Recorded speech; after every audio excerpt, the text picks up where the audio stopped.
Welcome to another Greensboro.com high school football video. I'm Joe Serrera, and I am joined by Raleigh Cardinal Gibbons head coach Steven Wright, whose Crusaders are going to face Grimsley in the Class 4A state championship game Friday night, 7 p.m. at Keenan Stadium in Chapel Hill. Coach Wright, thank you for joining us. I appreciate you having me on, Joe.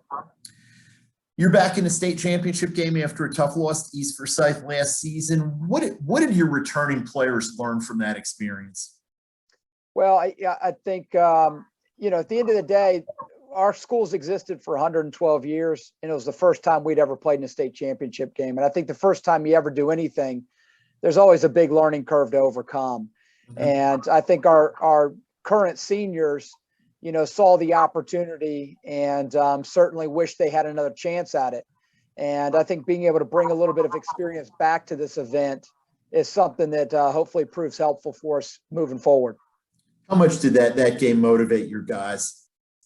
It really, it's like getting a taste of something and not being satisfied. I think it was really a big motivating factor in the off season.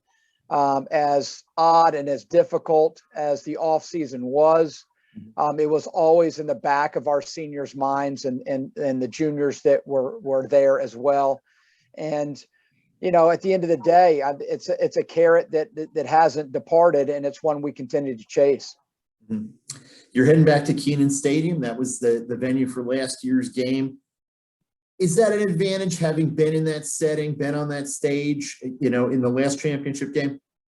I don't know that it's necessarily an advantage. It'll certainly be something that's familiar for us. Mm-hmm. We'll have played on that field. We'll have been in locker rooms there before. We'll have gone through kind of that state championship week that leads up to the game. And so, I'll say this. I don't think the familiarity will hurt us. We'll find out how much it helps us, but I'm not disappointed that we're right back where we were. Mm-hmm. One thing that's been incredibly different from that championship game in 2019 to a spring 2021 game is what your guys, your staff, your players, everyone have had to deal with this COVID-19 pandemic. How has your team gotten through that and stayed focused enough to get back to a championship game? Yeah, I tell you what, it's been a huge challenge, and it has been for everybody. I know we were put into quarantine just before the season started. We were back in quarantine after week one, and so we ended up missing a game against Wake Forest. Mm-hmm. But I tell you what it did was it made our kids appreciate the opportunities that we get. And we literally, when the season started, it was, hey, we get to practice today. Mm-hmm. And tomorrow I'll let you know if we get to practice tomorrow. And it really got our attention, our kids' attention, especially early in the year, and really put us in a good place. So I think it ended up in a lot of ways being a blessing in disguise, the quarantine that we had to deal with. But it's something that I think it really developed our kids developed a deep appreciation, and our staff too, just to be able to participate in the game of football this year. Yeah, that's something I've heard from just about every coach who's involved in championship weekend this week, just how much they came to appreciate the game and the sacrifices that their kids made and that they and their families made to get to this point. For folks who haven't seen your Crusaders this season, what can they expect from your team offensively and defensively on Friday night?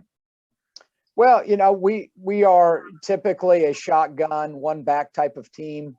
We look schematically very similar to Grimsley and even East Forsyth. And defensively, we're a 4-2-5 structure. And, like most defenses, attempt to stop the run first and, see how well we can hold up against the pass.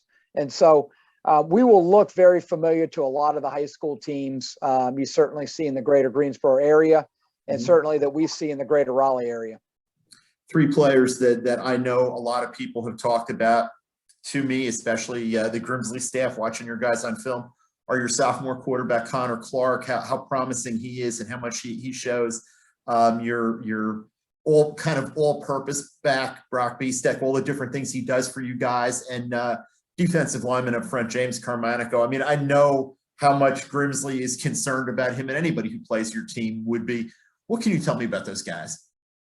Yeah, well, I tell you, Connor's been a pleasant surprise. We knew he would, compete for the starting job. We had a senior last year at quarterback, and we weren't sure what kind of we would get out of Connor initially in terms of the build up to the season, as short as it was. And he won the competition, and then has really done a great job of progressing each week. We tried to limit some of the things that we gave him. And as the season has gone, we've just continued to expand the playbook. And he has really stepped into the role and done a phenomenal job for us. So he's certainly a kid that we're excited about, not only now, but into the future. Mhm. And yeah, Brock has been our Swiss Army knife. He does a little bit of everything, as the Grimsley coaches have obviously expressed to you, and they've seen on Mhm. film. Mhm. We'll move Brock around. He'll do a bunch of different things for us. He lines up at wide receiver. We move him in and out of the backfield. Sometimes he'll line up as a Wildcat quarterback. So, yeah, he's been a guy that's really helped make a lot of what we do go. Mhm. And then I think on the defensive side, yeah, John Karamanico. James I'm is sorry. actually, that's all right. James is his twin brother, and James plays tackle for us on the offensive side. But John has been phenomenal. He's really had a tremendous year.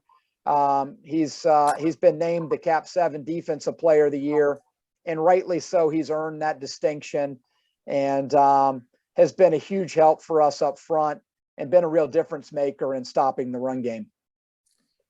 When you see Grimsley on film, you mentioned a little bit of schematic similarities between your team and them on offense. What do you see from them on offense and defense as you prepare?